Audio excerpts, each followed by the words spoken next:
Karvani opozitar i udhëhequr nga Lidhja Social-Demokrate e Maqedonisë mbrëm realizoi miting në Pečev dhe Verov, nga ku kreu i Lidhjes Social-Demokrate të Maqedonisë bartësi i listës së kandidatëve për deputet në njësinë e 4 të zgjedhore Zoran Zaev, tas ai dhe partia e tij do t'i kthejnë jetën Maqedonisë.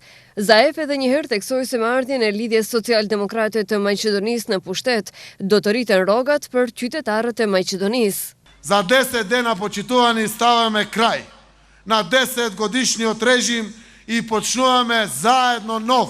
Pensionistët nga gjithë Maqedonia kërkojnë nga unë që të ketë më shumë punë për rinin. Për ato s'ka dhimbje më të madhe teksa I shohin një prej dembesat e tyre të papunë. Ju premtoj se do I punsojmë të rritë dhe ato nuk do t'ja harxojmë pensionin. Deri në fund të mandatit ton, rroga mesatare do t'jetë 30.000 denar, tha Zoran Zaev. Zaev gjithashtu foli edhe për masa që do të ndërmarrin për ekonomi më të mirë, për kthimin e parave tek qytetarët dhe për bashkëjetesën në vend.